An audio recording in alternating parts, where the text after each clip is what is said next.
bom dia a todos, bom dia Mogi das Cruzes, região do Alto Tietê. Eu sou Sabrina Paca, jornalista. Hoje a gente está estreando um programa novo, com transmissão aqui na RTV. Está sendo transmitido pelo YouTube da Rádio Itapetí e também pelo Instagram da agência de notícias Vanguarda Alto Tietê. Comigo aqui hoje estão as jornalistas que fazem parte do nosso grupo. Silvia Quimelo, bom dia, Silvia. Bom dia. Maria Salas, bom dia. Bom dia.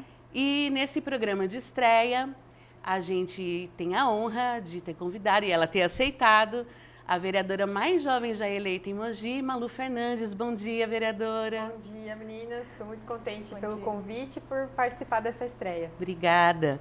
Bom, eu fiz uma apresentação sua, porque eu acho que merece, né? Você tem 24 anos, é gestora pública, mestrando em políticas públicas, né? Se elegeu como a vereadora mais jovem de Mogi, é um feito, né, histórico. E ainda em 2022 assumiu a vice-presidência da Câmara Municipal e esse ano também está como vice-presidente, tendo como presidente o vereador Farofa. Não bastasse, ainda é uma mulher em um universo, infelizmente, que continua sendo dominado pelos homens, que é a política. A gente vai falar um pouco disso depois. Desde muito novinha, sempre esteve ligada ao meio político, sendo do Grêmio Estudantil, e fez muitos trabalhos como voluntária em projetos sociais, mas já foi feirante para pagar os seus estudos. Achei super interessante isso. Em 2020, foi eleita vereadora em uma campanha com poucos recursos. Ela disse que a missão do seu mandato é quebrar barreiras. Eu acho que você está quebrando algumas. Estamos recebendo, então, hoje, Malu Fernandes. Muito obrigada por ter aceitado o nosso convite. Eu acho que quem vai fazer a primeira pergunta é Maria Salas, que se preparou para isso. Malu, de onde vem essa vontade, essa gana de atuar na política, né? Desde pequena, começou lá no Grêmio Estudantil. Você sempre quis fazer parte desse meio? E com que sentido, com que missão? Legal. Bom, primeiro que política nunca foi um assunto muito comentado na minha casa. Meus pais não são muito de discutir política, minha família não é envolvida com a política. Acho importante porque muitas pessoas me perguntam, mas seu pai veio da política, sua mãe veio da política? Não, foi algo muito espontâneo que aconteceu exatamente nesse ambiente do Grêmio Estudantil, da escola estadual. Me formei no Deodato. E aí, nessa fase que muitos jovens estão de querer saber o que vai fazer da vida, o segundo, terceiro ano, eu comecei a procurar entender qual área eu ia seguir, se era da biologia, área da humanas, enfim.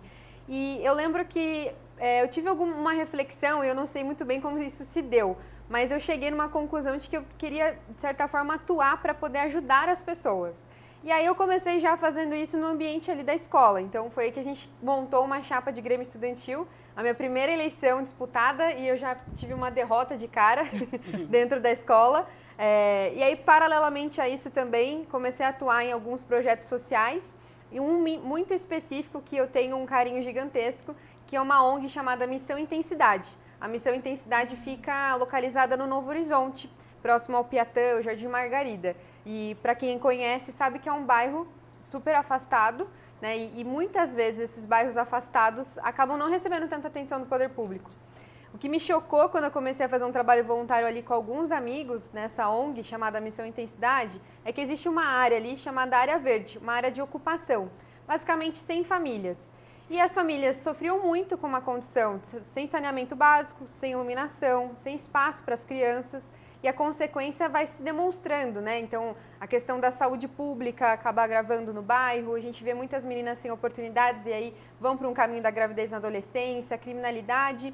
E aí, foi uma coisa um pouco natural, porque fazendo esse trabalho voluntário, eu ia de ônibus. Para chegar no bairro era 40 minutos. Nossa. E do bairro para o centro, 40 minutos também. Uhum. E aí eu comecei a me incomodar com essa realidade. Porque percebendo, né, que dependendo do bairro onde você mora em Mogi, você pode ter muitas ou poucas oportunidades. Né? Você pode ter seus direitos garantidos ou não. E aí eu comecei a me questionar, como que a gente faz para resolver esse problema? Então, a ONG tem uma atuação super importante, até hoje tem uma atuação de profissionalização, de recreação com as crianças, com os adolescentes. A igreja tem seu papel, a escola tem seu papel super importante também, mas é só através da política, né, do poder público, que a gente consegue fazer grandes interferências. Então, na questão do saneamento, da infraestrutura, na questão de garantir direito de acesso à cultura, à educação, enfim. E aí que me deu essa vontade de entrar para a política. Vereadora, antes da gente continuar a entrar mesmo nessa questão da sua eleição, vamos assistir um vídeo que a gente preparou? Vamos, que eu já me empolgo aqui para contar. Você não é muito jovem? Você vai se corromper.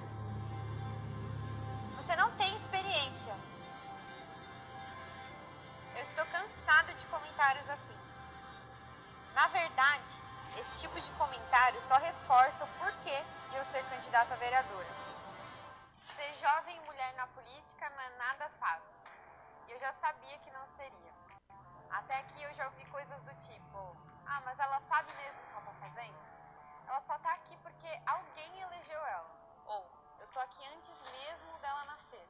Essas e outras frases não me motivaram a exercer meu trabalho com excelência. Cada 5 mulheres, uma não tem a coragem de denunciar por dependência financeira dos seus parceiros. Hoje é um dia muito importante em que a gente rediscute um projeto que foi apresentado em março de 2021 pela Frente Parlamentar em Defesa dos Direitos da Mulher. Foi colocado aqui por alguns vereadores que o prefeito ele não tinha a intenção de vetar o projeto, mas de uma forma como se ele não tivesse uma outra opção. Isso não é verdade, porque o parecer da Procuradoria Jurídica é uma orientação jurídica e não está totalmente vinculada ao ato do prefeito de vetar. Ou seja, o prefeito teve sim o desejo de vetar, decidiu não incorporar essa lei como um benefício de política pública em defesa das mulheres na nossa cidade.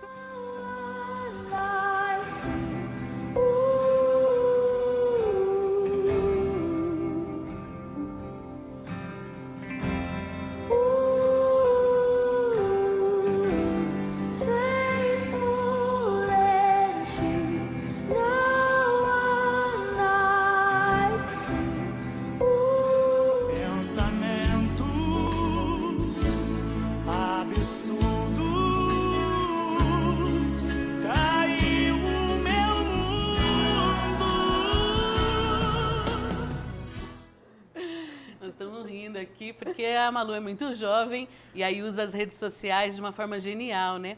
Eu queria que a Silvia desse continuidade. Malu, bom dia. Bom dia. Quando a gente pensou em convidar você para ser a nossa estreante, foi exatamente pelo fato de você ser jovem e para dar um frescor no debate político, sair um pouco daqueles debates tradicionais com as pessoas bem já conhecidas na política. Eu queria saber o seguinte, você falou que estava contando como é que teve o seu interesse pela política. Daí, a sua atuação como vereadora, quais foram as dificuldades que você encontrou por ser jovem, por ser mulher e por estar no meio, né, tão complicado que normalmente quem comanda são os homens? Bom, eu posso falar um pouquinho até de como foi a campanha, né? Eu lembro que eu pedi o apoio das pessoas, o voto das pessoas. As pessoas falavam assim, mas é muito novinha, bonitinha, nessa eleição você não ganha, mas na próxima você ganha. Então as pessoas tinham, de certa forma, uma desconfiança, né, dessa questão de ter uma jovem ali pedindo esse apoio. E aí quando a gente conseguiu assumir esse lugar da vereadora mais jovem da história da Câmara, teve, de certa forma, sim, os desafios ali de entrar e ter uma convivência nesse ambiente político, né, dos bastidores da política. Porque era uma curiosidade, então tinha alguns vereadores que já admitiram para mim, que me viam, achavam que era uma patricinha, ou uma moça que caiu ali de paraquedas, né, porque teve uma eleição, ou porque foi eleita porque um homem ajudou a eleger. Já ouvi vários comentários assim nos bastidores. Então, acho que o primeiro desafio foi de realmente mostrar sobre por que a gente estava ali, né, e para que a gente estava ali. Que é justamente a gente poder fazer um trabalho de representatividade dos jovens, das mulheres, lutar para quebrar barreiras, construir oportunidades, como a gente fez, né, em alguns momentos desse mandato, eu acredito que tem um apelo, né, como a gente fala sobre ser mulher e ser jovem. Então, alguns dos comentários até que eu falei em algum dos cortes assim desse vídeo, eu já ouvi algumas vezes assim, quando estava lutando por alguma causa, tentando defender uma ideia, mas eu faço isso antes mesmo de você nascer. Antes mesmo de você ser vereadora, eu já lutava por isso. Então, assim, são comentários que às vezes a gente escuta nesse ambiente que a gente percebe que tem ali um viés de preconceito, né? Porque, de certa forma, não é um incômodo a gente ter ali uma jovem num ambiente que, de certa forma, não é, talvez, propício para isso, né? Eu lembro quando eu olhava para a Câmara, antes de ser vereadora, de 23 vereadores, somente uma mulher e nenhum jovem. Então, não é um ambiente atrativo. Então, a minha missão é fazer com que esse ambiente seja atrativo para as mulheres e para os jovens. Eu acho que a gente teve um exemplo disso quando os vereadores, por maioria, não aprovaram a convocação do então secretário adjunto de governo, Rubens Pedro de Oliveira, para se explicar sobre a queixa, né, as denúncias que você fez relacionado ao assédio moral. Você acha que isso foi machismo ou você acha que isso foi política pura? Acho que um pouco dos dois, né? Tem a parte do machismo, eu vi que muitos vereadores assim não me procuraram, por exemplo, para poder entender da situação e já tiveram um julgamento prévio. E eu acho que isso foi muito ruim para a Câmara em si, porque demonstrou que a Câmara, naquele instante, era muito submissa e não pensava também em defender, né, a sua representatividade, sua representação perante as pessoas. E sempre tem aquela fala, né? Será que você tem certeza do que você ouviu? Exato. Né? Ou então, mas você não acha que entendeu errado? Ou por que você não resolveu isso numa padaria? Né? Acho que não precisa convocar o secretário, né? E aí, né? quando a gente propôs fazer o convite, a gente, né, foi vereador do IGS, no caso, ele, então não vai ser uma convocação, mas vamos então para o convite? Também o convite não foi aceito. Malu, mas esse fato deu uma guinada na sua carreira, na sua trajetória na Câmara, né? Porque foi a partir daí que você se desvinculou do grupo do Caio, foi isso? Foi um marco, de fato, ali. Na verdade, assim, em 2022, a gente já estava, né, num posicionamento um pouco mais distante, porque, assim, qual que é a visão hoje que se tem de base, né? Acho que muitas prefeituras e câmaras passam por isso. De que a base, ela simplesmente está ali para poder apoiar e receber orientações e seguir essas orientações. Sim. E eu nunca concordei com isso. Eu acho que base está ali para poder compor, para poder construir em conjunto, criticar na hora que tem que criticar, mas de uma forma positiva. Então, vamos esclarecer para quem está, para a nossa audiência, que a Malu Fernandes era do Solidariedade, o Partido Solidariedade, e aí mudou para o PL, né? Sim. Por isso que nós estamos falando desse assunto. Sim. Continua. Então, assim, em 2022, posso já começar falando? Eu vou começar a contar já dessa trajetória, então. Todo mundo que me acompanha há mais tempo sabe, então, que em 2020 fui eleita, né, no grupo do prefeito Caio Cunha e passei o ano inteiro, em 2021, sendo uma das principais vozes da base de defesa do governo. Então, eu já tive diversos conflitos ali dentro da Câmara, mas porque se tratava de um posicionamento que eu acreditava para poder defender, né, um pouco das ações do governo. Quando chegou em 2022... eu percebi que eu precisava mudar, transicionar para uma questão mais de independência, porque justamente por conta dessa concepção do que é base. Para mim, base não é simplesmente dizer amém para tudo, é também você ter ali divergências, posicionamentos. Então, como isso não estava sendo aceito, né, pela base, pelo governo, eu preferi mudar e transicionar. Então, em 2022, se vocês forem pegar para levantar, eu acho que eu nunca fui de ficar divulgando isso, eu fui a vereadora que mais fez requerimentos na Câmara.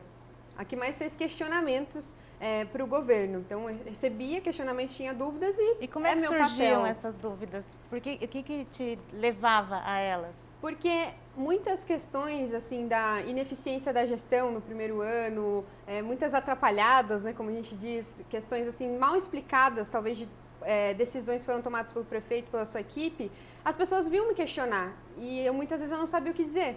Então, isso começou a me incomodar, porque uma coisa é eu perguntar no particular, Silvia, o que aconteceu? E a Silvia me explicar, mas outra coisa... te convencer, né? É me convencer e também eu devo uma resposta para quem me acompanha e para quem votou em mim. Então, eu acho que eu entendi que eu precisava usar dos instrumentos do legislativo, que é o requerimento, que é pedir informação, para poder realmente entender o que de fato acontecia, o que não concordava, fazer esse posicionamento. E politicamente falando, foi bom para sua... Está sendo bom para você essa decisão de ter desvinculado do grupo do atual prefeito? Eu acredito que sim, eu não tenho arrependimento nesse sentido, porque eu tenho uma convicção de que nesse tempo todo, né, desde o início do mandato, a gente foi muito leal às nossas convicções e aquilo que a gente prometeu, de certa forma, para o eleitor nas urnas em 2020. Né? Então, o prefeito Caio sabe que enfim, antes de começar a campanha até, eu sempre deixei muito claro, estou apoiando o grupo porque faz sentido, eu me alinho com os ideais no momento ali do plano de governo, com o propósito do projeto, mas é por isso que eu estou, porque eu me alinho aos valores, mas a partir do momento que não estiver me alinhando, eu tenho a liberdade para também mudar de posicionamento. Mas você foi eleita pelo grupo dele, né? Fui. Pelo pessoal que integrava, né? Inclusive era VOC, tinha alguns grupos 300, etc.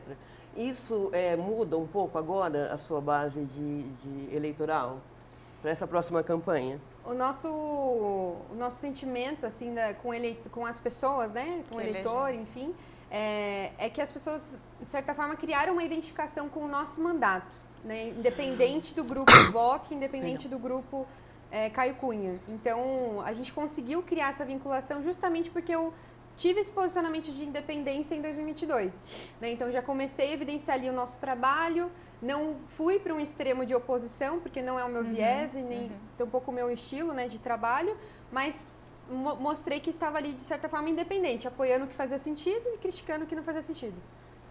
Tá certo. Vereadora, a gente vai dar uma pausa nessa entrevista, mas a senhora fica à vontade, a senhora. A senhora, não. Você fica à vontade para comentar, porque a gente vai colocar agora no ar o Giro de Notícias. A gente escolheu 3 notícias que foram as principais notícias da semana na agência de notícias Vanguarda Alto Tietê, que pode ser conferida por vocês no Facebook e também no Instagram, @Vanguarda Alto Tietê. Ó, a primeira notícia, vamos olhar aqui, ó. O secretário, né, João Marcos Souza, deixou o comando da Secretaria de Mobilidade Urbana após só 5 meses de trabalho. É mais uma baixa, né, no governo do prefeito Caio Cunha, porque esse secretário, ele já tinha substituído outras 2 pessoas.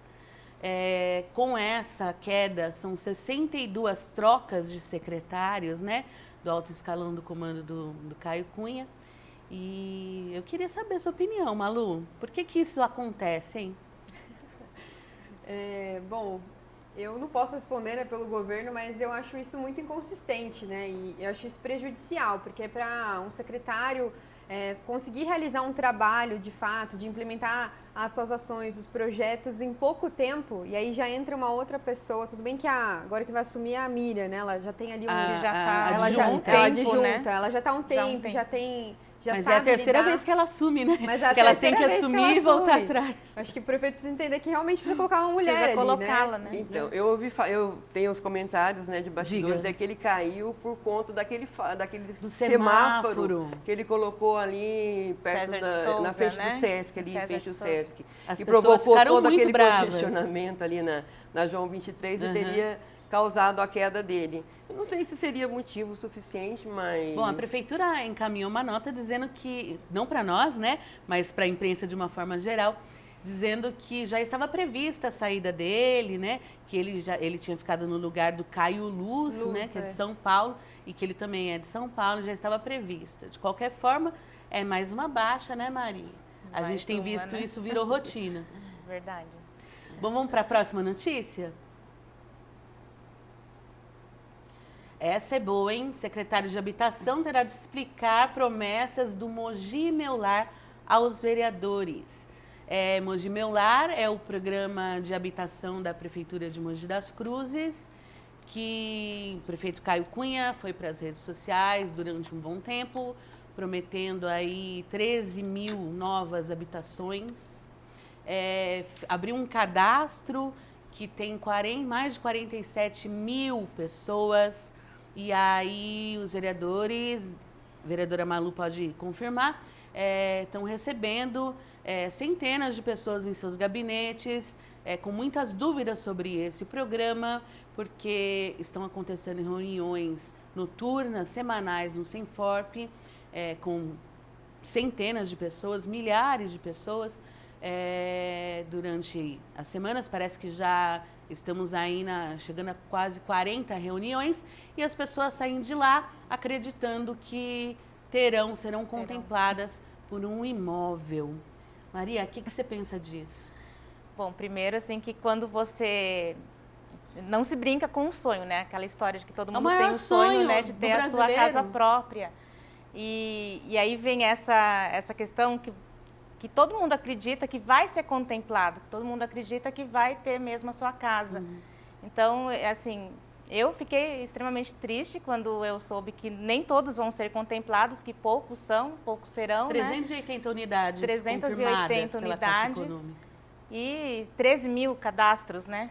47 mil cadastros. 47 mil cadastros. E o prefeito tinha prometido 13 mil moradias. Fala, Silvia. Eu acho mais grave ainda, na matéria que foi divulgada pela Vanguarda, a declaração do vereador Lucareschi. Muito grave. Dizendo que as pessoas são orientadas a votar no prefeito para conseguir essa casa. Para não ter uma descontinuidade e a possibilidade de não conseguirem essa casa. Eu não sei se você estava nessa sessão. Sim, a gente aprovou, né, o pedido. Na verdade, a mesa tinha já feito um pedido e o vereador Eduígues também colocou ali para discussão.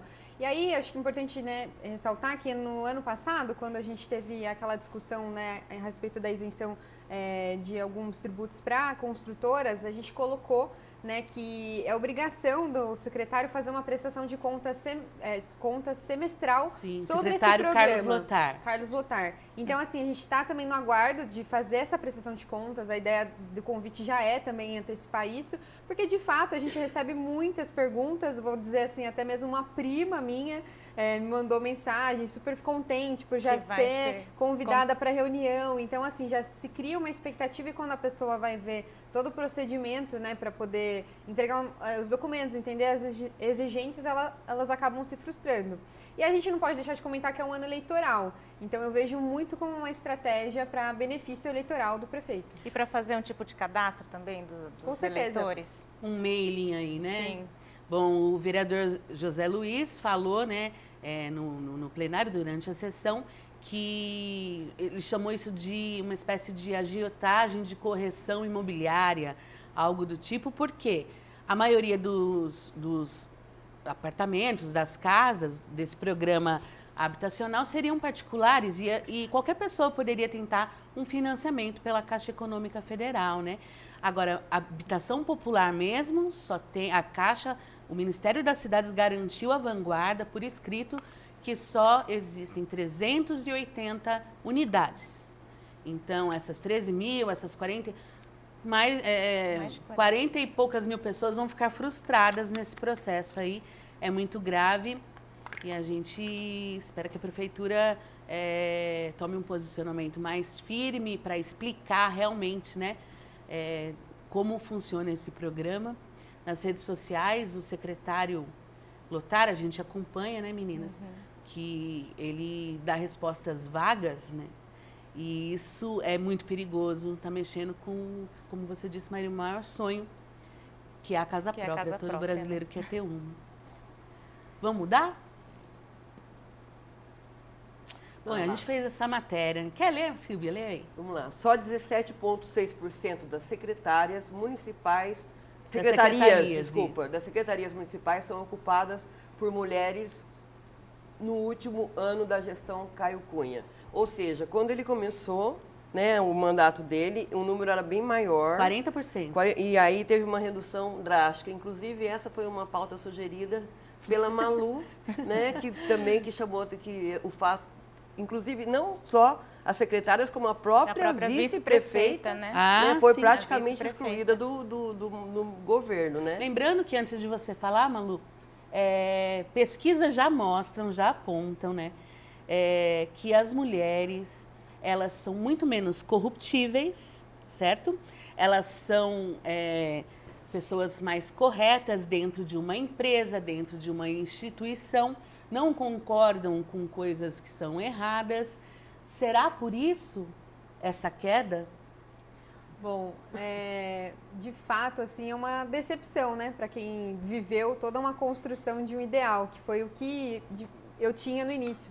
Então, a gente fez até uma construção para que, de fato, quase metade fossem, né, mulheres, uma vice, primeira vez que a gente tem uma vice-mulher, e também do grupo que a gente elegeu pelo VOC, 4 vereadores, somente eu de mulher. Então, assim, é curioso, porque isso demonstra que não é um governo, né, atrativo para as mulheres, não é um governo confortável para as mulheres, por diversos motivos ali de tratativas, de respeito, né? Assim, a gente escuta casos de pessoas que trabalham ali dentro que mulheres são muito mais expostas do que homens quando erram, por exemplo, uma coisa muito básica e que, de certa forma, tem esse viés machista. Né? Então, é uma mudança, de fato, do que foi prometido e vendido nas eleições de 2020 para o eleitor, né? E foi propagado para o que, de fato, é a prática. Então, até na fala do prefeito, no lançamento da sua pré-candidatura... Nossa, que lamentável. Foi muito lamentável, assim, para a gente, quanto mulher, ver essa fala, né? Principalmente para a gente que participou desse grupo. Então, eu tentei ter uma vice-mulher. Então, quer dizer que as mulheres... não servem para política? Servem. Pois é. Tipo, Essa eu que é a tentei e questão. não deu certo, Tentei né? e não deu É certo. totalmente na contramão do que a gente vem pregando, que é mais mulheres na política, mais representatividade. Na contramão do que ele mesmo pregou Sim. enquanto candidato em 2020. Mas por que vocês acham que as mulheres foram saindo ao longo do tempo? Porque, ou vocês acham que partiu...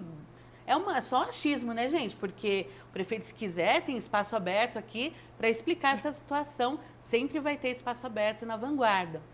Mas, enquanto isso, vamos conversar, né? A Priscila mesmo, a vice-prefeita, ela se manifestou a respeito, falando que ela não estava faltando espaço para ela não conseguia implementar os projetos que ela tinha, especialmente na área de educação.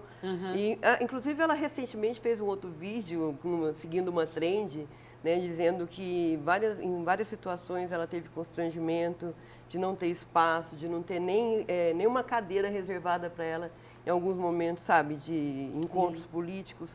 Mas eu acho que é especialmente essa questão de não ser levada a sério, eu acho, sabe? É isso mesmo. De não ter espaço, os projetos não serem implementados, ficarem sempre com uma segunda opção. A sensação que a gente tem, Silvia, isso não só na política, acho que as mulheres enfrentam esse desafio em vários ambientes, né?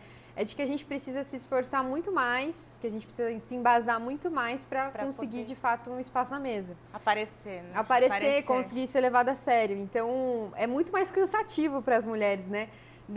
Nesse aspecto. E aí, eu acredito também que eu acho que é um ponto que eu posso falar, porque é sobre a minha história, sobre a minha trajetória, é que para alguns homens não é muito fácil ver mulheres questionando e mulheres discordando, né? Então, o que se espera das mulheres é que elas sejam boazinhas e que elas sejam submissas. Então, quando a gente tem num ambiente da política mulheres posicionadas que querem fazer questionamentos e discordar, isso para alguns grupos não é muito bem-vindo. Sem dúvida. E sobre os seus projetos voltados para as mulheres, Malu? Quais você acha que foram mais, assim, tiveram mais destaques? Bom, eu tenho 3 projetos assim de muito orgulho dessa legislatura. Primeiro foi o da regulamentação da atividade das doulas aqui no município.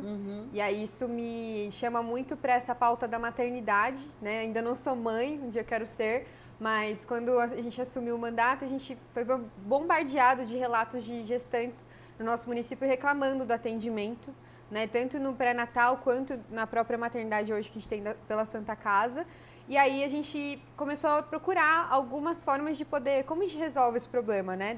Talvez da violência obstétrica que existe aqui, da falta do acolhimento para as mulheres, e a gente identificou essa atuação das doulas, são essas profissionais que ajudam, né, e auxiliam as gestantes nesse momento da gestação e no pós. E aqui no município era proibida a atuação delas.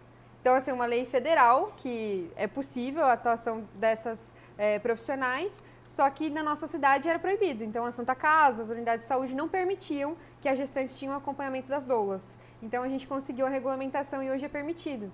Então é, né, comprovado mesmo que a participação das doulas pode ajudar a reduzir a violência obstétrica, pode ajudar a reduzir inclusive a depressão pós-parto, porque acaba orientando, ajudando a mulher.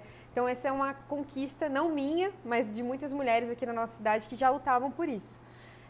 Tem também um projeto que passou ali no vídeo que eu acho posso te interromper? Pode. É porque eu lembrei de um gancho. Antes da gente falar dos outros projetos, Silvia, você falou em maternidade.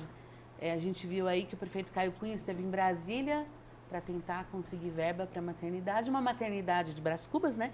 Que ele já tinha falado que não era necessária. Não era necessária, né? Hoje não tem essa demanda para tantos Pois partos, é, né? pois é. Mas Que a a gente- Santa Casa, inclusive, teve uma queda na demanda, né? Ele falou. Há uma queda de nascimento geral, isso é normal, né? No mundo inteiro, né? As pessoas estão tendo menos filhos. Mas quantas vezes você já viu a UTI da Santa Casa lotada, Silvia? Quantas matérias a gente já fez sobre isso, né? E a gente sabe que, de repente, dá um pico aí e precisa de uma outra maternidade, né? Eu queria que você falasse um pouquinho especificamente sobre saúde. Legal. Acho que só pegando o gancho da maternidade, a gente fala desses dados, né, de queda. Só que eu tenho muitos relatos de mulheres que, quando engravidam, elas ficam muito preocupadas em terem seus partos realizados em Mogi. Né, eu vejo que a Santa Casa tem feito alguns esforços para melhorar o atendimento, isso desde o início do mandato a gente acompanha, mas há uma preocupação. Então, de fato, a mulher, se ela puder escolher, ela vai escolher em outro lugar. E eu acho que isso precisa ser investigado. Então, eu vejo que faltou do prefeito, no início da gestão, entender a prioridade do município. Então, hoje a gente tem uma situação de superlotação e falta de vagas de UTI neonatal. Né? Então, a gente tem hoje, na nossa cidade, uma taxa muito alta de mortalidade infantil. Se eu não me engano, chega a 12%, quase 13%.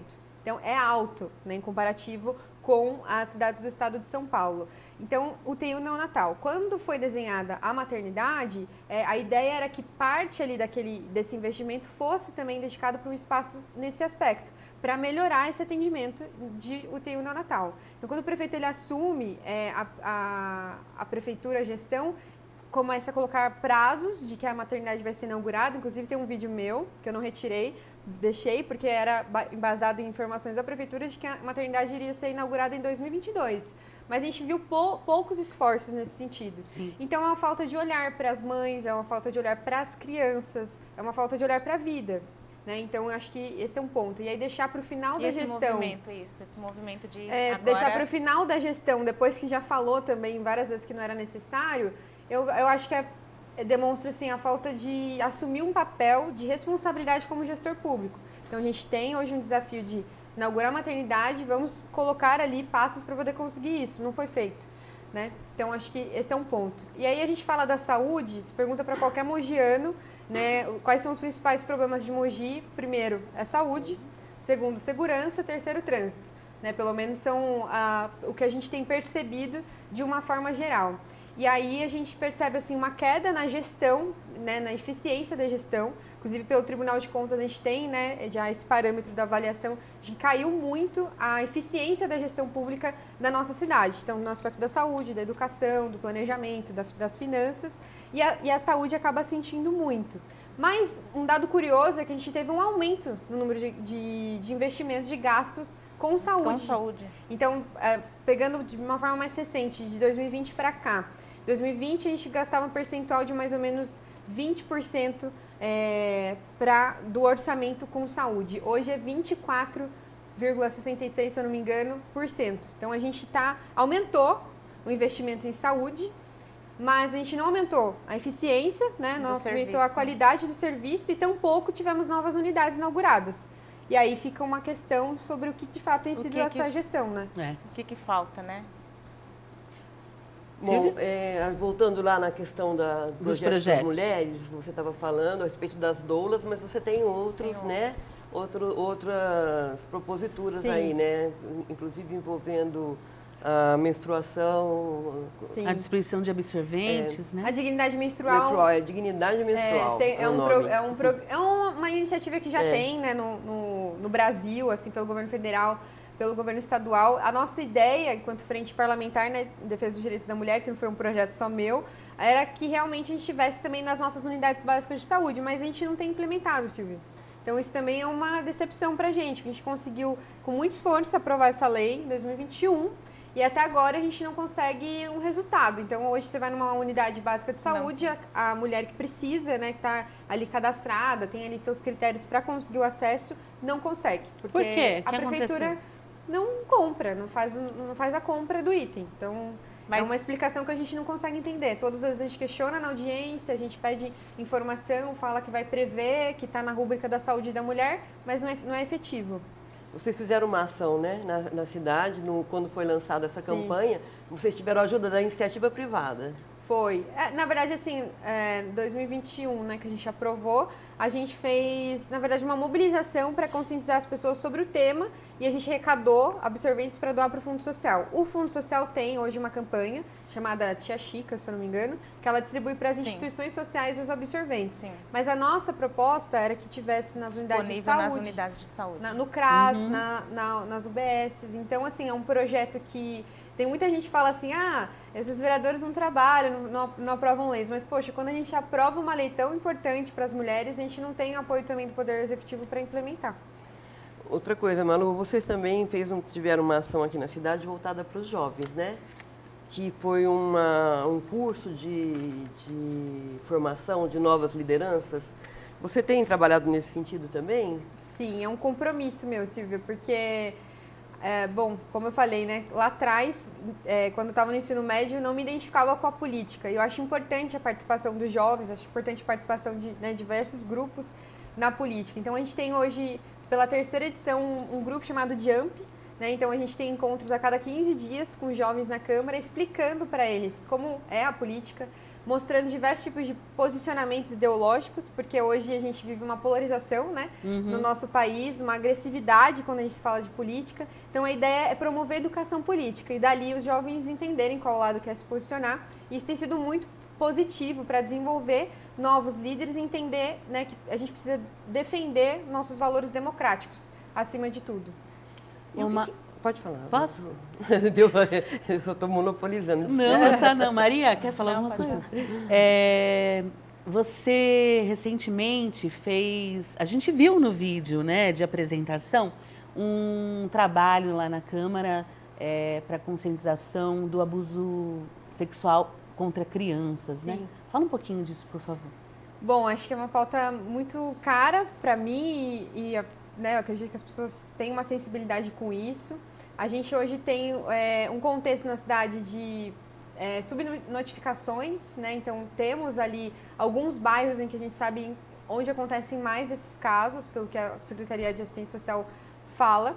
Mas a gente percebe que precisa fazer um aumento dessa divulgação, porque eu já recebi casos assim do Conselho Tutelar, de mães, situações em que crianças passam por esse tipo de abuso e não tem esse acolhimento dentro de casa, porque normalmente o abuso é dentro de casa. E aí essa criança ela tem totalmente, né, sua jornada prejudicada a partir dali para a sua vida. Então, assim, a gente fez um projeto, na verdade, para ampliar essa campanha, essa conscientização de uma forma consistente e permanente, porque muitas vezes a gente deixa para o Maio Laranja, né? A gente começou essa divulgação no Maio Laranja, que é um mês dedicado para isso, mas muitas vezes a gente deixa passar e não lembra, né, sobre isso. Então, hoje, para a gente combater o abuso infantil, de uma forma teoricamente bem simples, é fazendo a divulgação dos meios de comunicação, é conscientizando as comunidades de fazer a denúncia e de realmente entendendo o que está errado. O que acontece é que muitas vezes a gente tem, né, uma continuidade do ciclo de violência dentro das famílias por conta do silêncio. Né? Então, a gente pede para que as pessoas quebrem esse silêncio. Vamos aproveitar o gancho, a gente vai estrear também com a Malu um quadro aqui do programa Vanguarda. Quer falar alguma coisa? Não, eu queria perguntar antes de abrir esse programa, eu queria falar para ela sobre educação. Assunto que nós não falamos, ela é presidente. Mas depois a gente vai ter, bom. É porque é o mesmo gancho, sabe? É o mesmo assunto praticamente. Beleza. Então agora a gente vai para o momento da saia justa, porque nem tudo são flores aqui no Vanguarda. A gente estava falando sobre a questão do abuso sexual contra crianças, né, adolescentes. Um projeto de lei foi assinado por 32 deputados que pretende equiparar qualquer aborto realizado no Brasil ao crime de homicídio, né?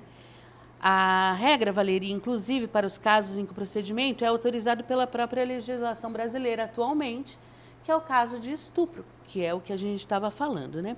A maioria dos casos de estupro no Brasil são de meninas com menos de 14 anos de idade, acontece dentro da família, né? E ontem os vereadores de Mogi, com exceção da vereadora Inês Paz, aprovaram uma moção pedindo que se vote logo esse projeto e que seja aprovado. Na prática, Malu, o estuprador, ele teria uma pena menor do que a vítima, porque a pena para o crime de homicídio é de 20 anos. E o estuprador, a pena para um estupro é entre 6 e 10 anos.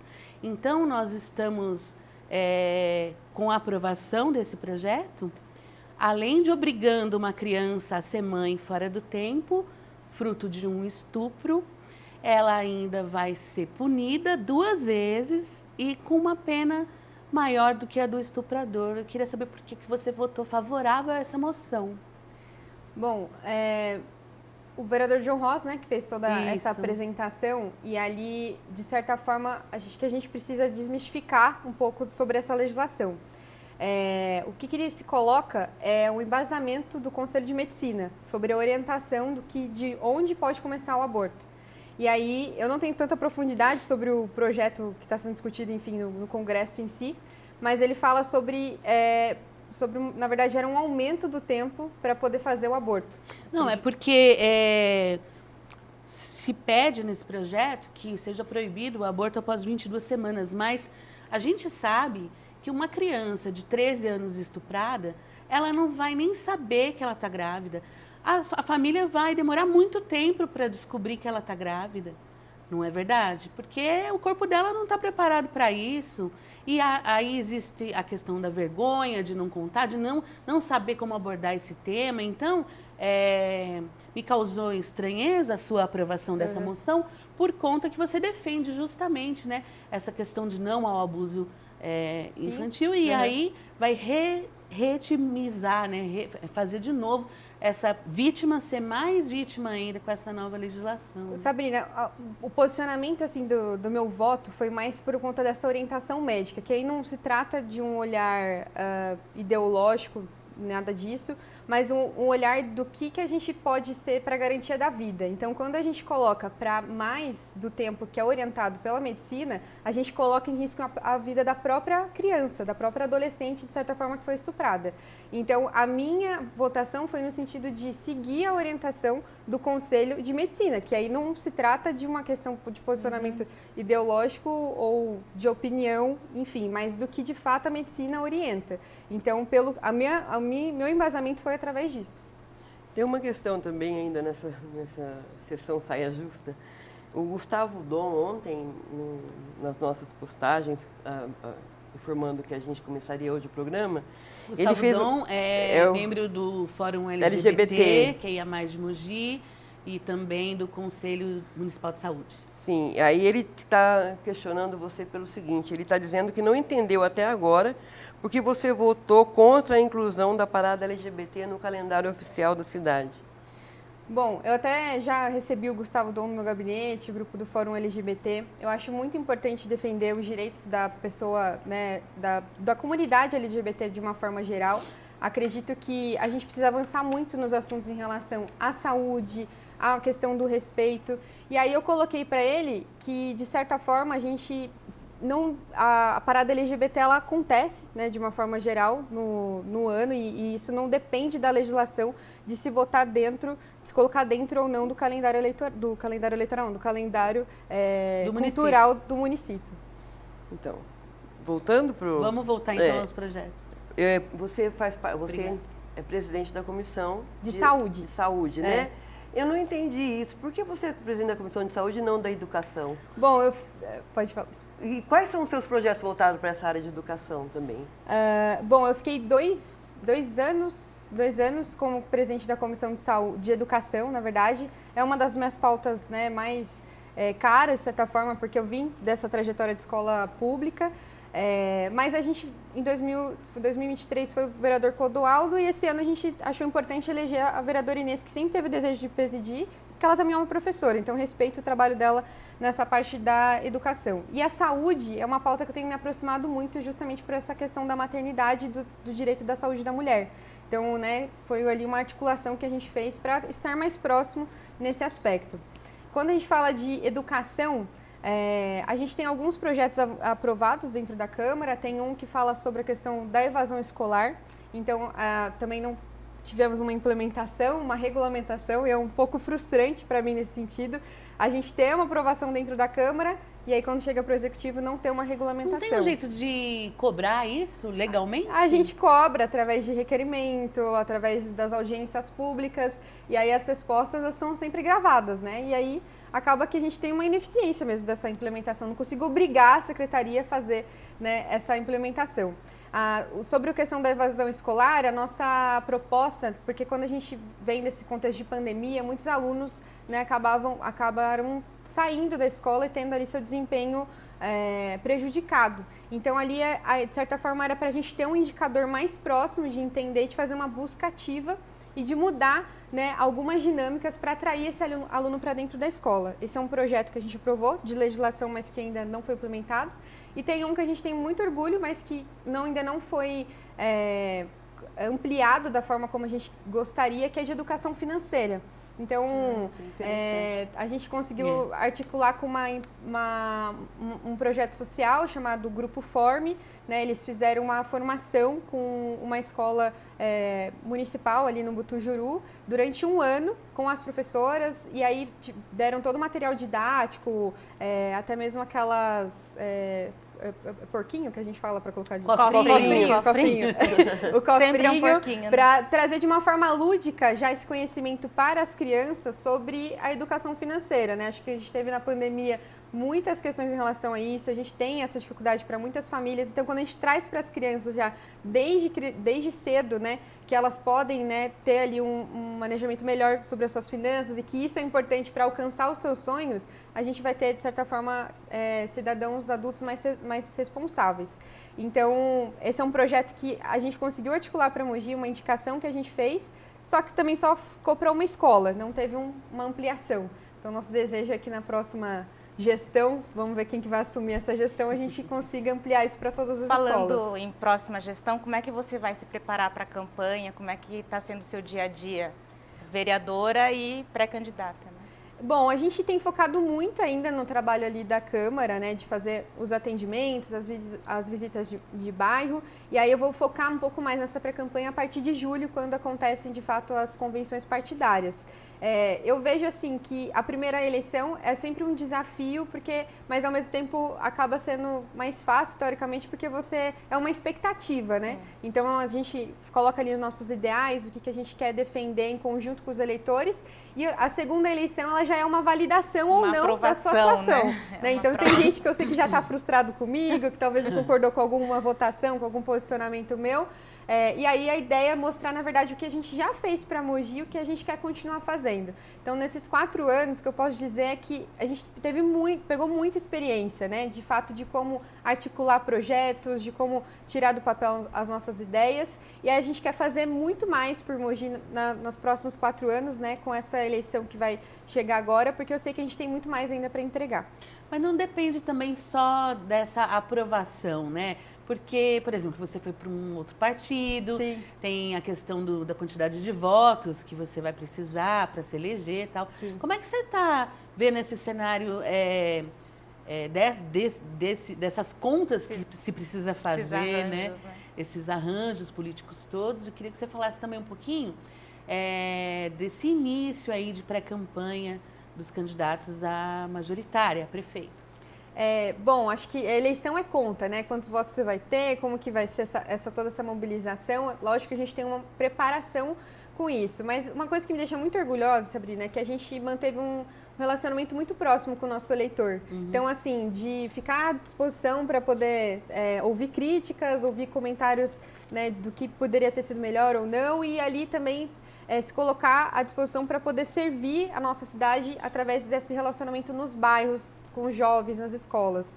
É uma coisa que eu prezo muito essa proximidade, porque eu moro na Ponte Grande, então eu sei os problemas da Ponte Grande, mas os nossos eleitores estão espalhados, então a gente tenta ter essa conexão com eles, até mesmo pelo nosso programa que se chama Inspetores de Bairros, em que eles trazem as demandas para a gente, mas muitas das demandas não são executadas como a gente gostaria, então a gente meio que explica para eles toda essa situação.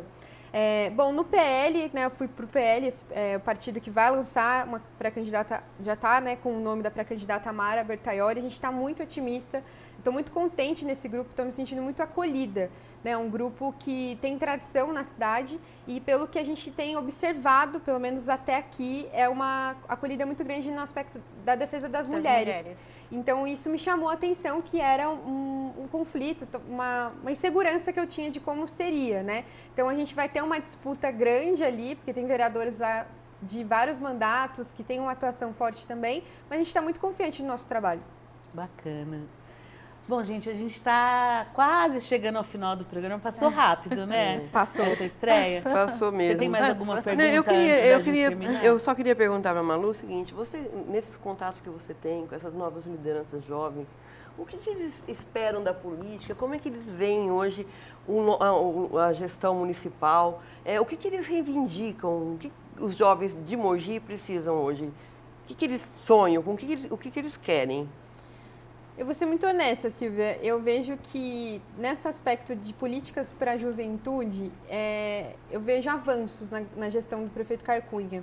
Né? Então, teve ali, por exemplo, uma reorganização do Crescer. Hoje, quem está à frente do Crescer é o Itânio, né? Que é um jovem também que estudou. A gente estudou junto, a gente começou a nossa trajetória juntos.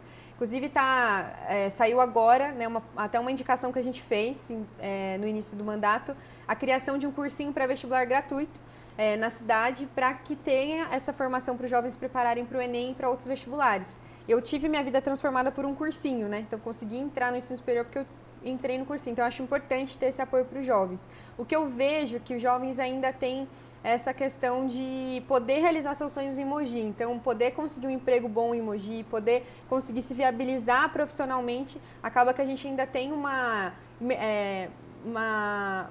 como eu posso dizer, não é imersão, uma saída de muitos jovens procurando oportunidades, né, muito mais vantajosas fora de Mogi do que em Mogi. Então, eu acho que esse é um aspecto ainda para a gente poder melhorar, não só em Mogi, mas na nossa região aqui do Alto Tietê. Tá joia. Se pudesse, a gente ficaria aqui, né? O dia inteiro conversando, que a Malu é boa de conversa. Agora, né? antes da gente finalizar, a gente também tem um quadro aqui, nós pedimos para a vereadora também participar, que daqui a pouco chega o final de semana, e aí a gente tem algumas dicas culturais para você. A minha dica cultural foi um filme que eu assisti, não vou dar spoiler, mas eu assisti essa semana, que é o Saudosa Maloca, é a história do Adoniran Barbosa, que é interpretado no filme pelo brilhante, incrível Paulo Miklos, o Titãs Paulo Miklos, e tá a cara do Adoniran Barbosa. Vale muito a pena ver, o filme está em cartaz na Globoplay, mas também consegue, né, em outras plataformas de streaming. Olha, a minha dica cultural, eu vou fazer bem localizada, o pessoal do Cumbuca do Judite, que está apresentando vários espetáculos aqui nas zonas mais periféricas da cidade. O espetáculo se chama Ponteiros do Mundo. É tanto apresentações circenses, como também mágica, tem espetáculos de mágica, enfim. E nesse final de semana, cada final de semana, eles visitam um bairro. E neste final de semana, no dia 14, eles vão estar na barragem de Itaiaçupeba, na Estrada das Varinhas, no quilômetro 3,5, em Jundiapeba.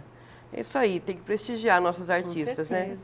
Maria? A minha dica cultural é internacional, Maria, como fã de Mariah Carey, né? Ela vai fazer um show único no dia 20 de setembro, então é para o pessoal já ir se organizando, as vendas já estão sendo feitas no Allianz Parque, em São Paulo, o único lugar a receber o show dela.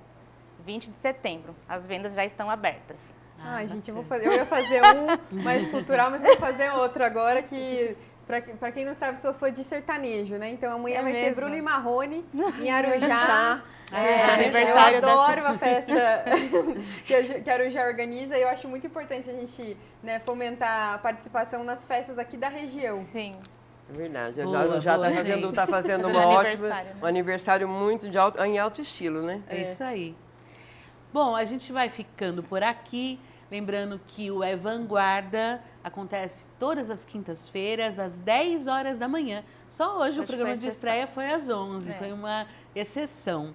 Queria agradecer, vereadora Malu, pela vinda aqui ao programa, pela generosidade de compartilhar conosco suas opiniões. Eu quero agradecer pelo convite, dizer que vocês me inspiram, mulheres fortes aqui também na nossa cidade, Obrigada. no jornalismo, parabenizar pela coragem, porque não é fácil. De se expor, né? Porque a de se gente é de expor. bastidor, né?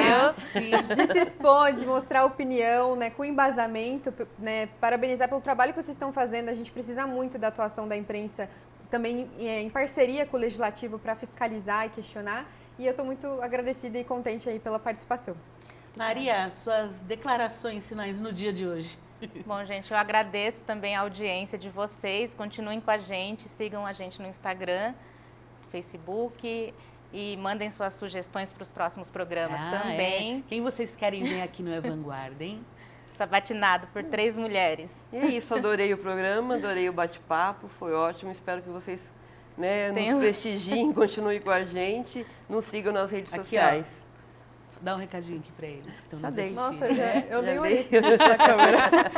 Nós estamos começando. Como diz a Maria, nós somos bastidores, É um né? bate-papo informal. Totalmente informal. A gente ainda tem alguns minutinhos. Alguns.